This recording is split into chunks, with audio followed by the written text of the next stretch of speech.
प्रदीप चौहान जी, आप जब भाषण सुनते हैं तो आपको कैसा लगता है कि प्रधान सेवक सही बोल रहे हैं, और इस तरह के आरोप कैसे लगा देते हैं वो आराम से? देखिए संजय जी, अगर मुझे लगता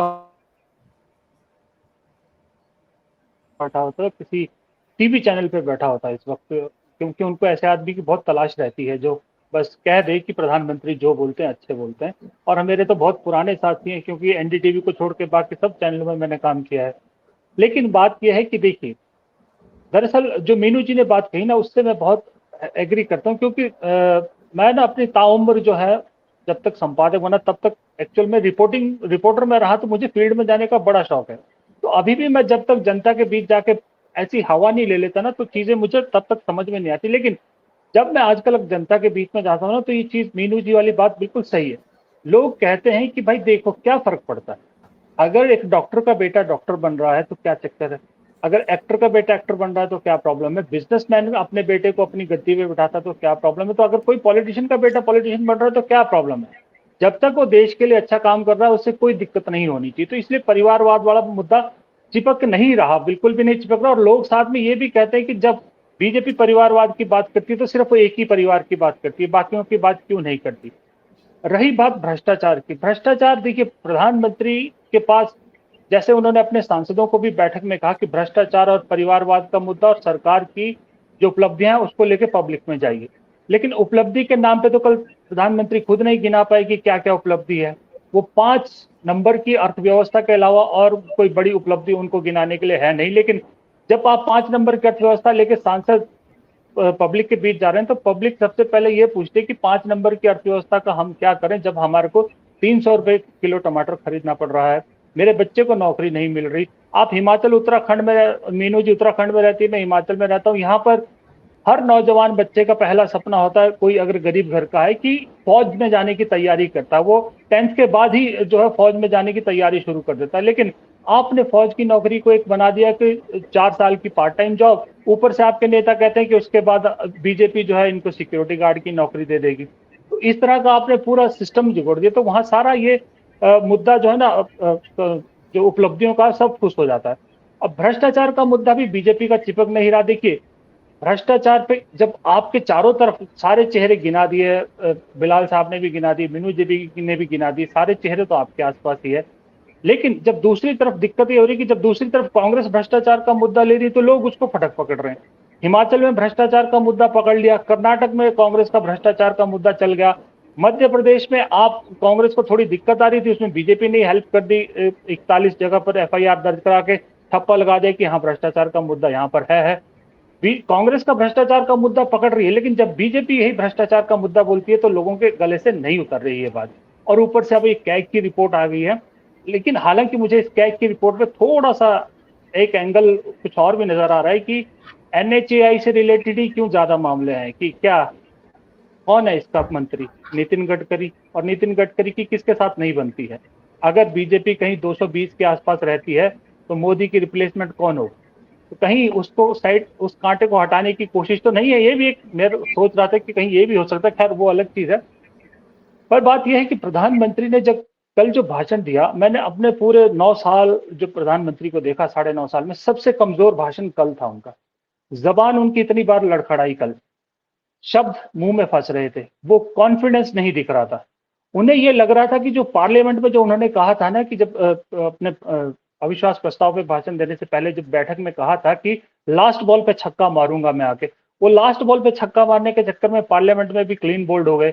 वही चीज उनके बैक ऑफ माइंड कहीं ना कहीं कल के भाषण में दिख रही थी। जो उनके चेहरे पे एक्सप्रेशन आपको दिख रहे थे, वो कॉन्फिडेंस और वो जो एक उनके पास कला है बहुत अच्छा बोलने की, वो कल नजारत थी बिल्कुल। अब मुझे ऐसा लग रहा था, कल मैंने बहुत ध्यान से देखा कि शायद वो अपनी जो टेलीप्रॉम्प्टर नेता की छवि से भी बाहर निकलने की कोशिश कर रहे थे, इसलिए कुछ चिट्स में लिख के लाए थे, वो चिट्स पढ़ पढ़ के बोल रहे थे। लेकिन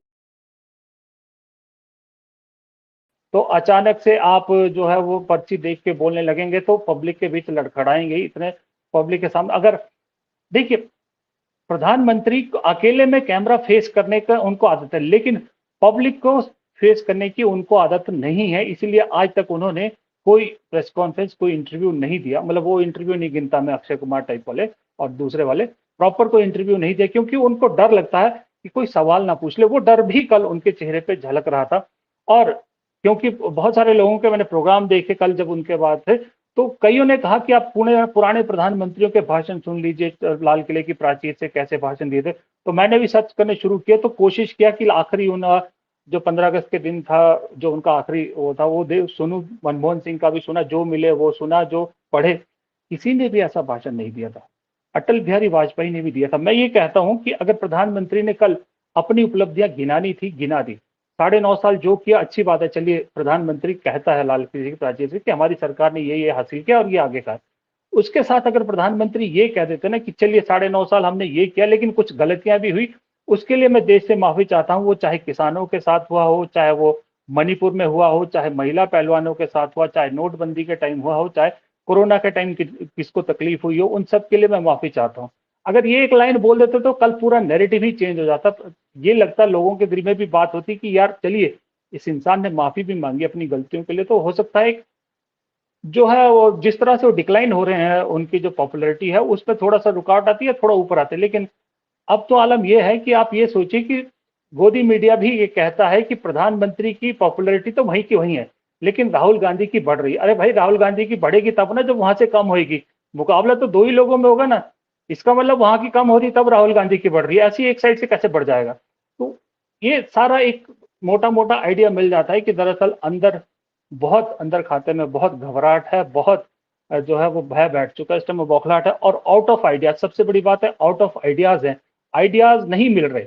राहुल गांधी जो लकीर खींच रहे हैं उसको पीट रहे हैं। अगर यही प्रधानमंत्री मणिपुर में तीसरे चौथे दिन, 5वें दिन, 6ठे दिन, 8वें दिन वीडियो आने पे बोल देते होते तो एडवांटेज ले जाते। अब राहुल गांधी जा भी आए, उसके बाद बोल भी रहे। अब 2 बार बोलो चाहे आप 10 बार बोलो, आप जितना मर्जी लकीर पीट लीजिए, आपके हाथ से निकल चुकी है बाजी। तो फिलहाल मैं टोटल में यही कहूंगा कि प्रधानमंत्री जो बोलते हैं उन पे पहले 4 साल तो विश्वास किया जा सकता था, लेकिन उसके बाद तो फिर अमित शाह ने खुद ही कह दिया कि वो तो जुमले हैं, जुमले तो जुमलेबाजी, तो फिर यहाँ से सुनो, यहाँ से निकाल दो। जी प्रदीप जी, आपका कमेंट।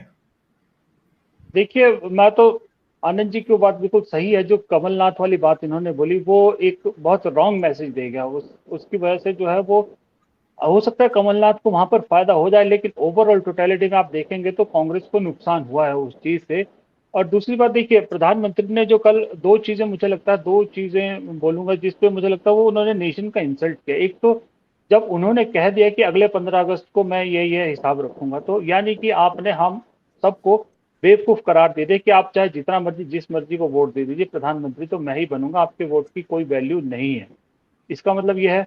और दूसरी बात, जब वो कल शब्द उन्होंने नया इजाद किया परिवारजन, तो 140 करोड़ परिवारजन, तो उस 140 करोड़ में सर मणिपुर के लोग भी आते हैं, मुस्लिम्स भी आते हैं जिन पे आप सब कर रहे हैं, तो वो क्रिश्चियंस भी आते हैं जिनके खिलाफ आपके सारे गुर्गे काम करते हैं। तो आप जो है ना परिवारजन उनको कहकर उनके जख्मों पे नमक छिड़क रहे थे। तो ये 2 चीजें मुझे कल बहुत चुभी कि ये दोनों चीजें आप जो है कैसे लाल किले की प्राचीर से इस तरह की बातें कर सकते हैं। बाकी आनंद जी की हर बात से सहमत, सर हमारे वरिष्ठ है, इनकी बात से अगेंस्ट नहीं हो तो ज्यादा बेटर है, क्योंकि हमारी नॉलेज इतनी बड़ी नहीं है कि उनकी बातों को काट सके।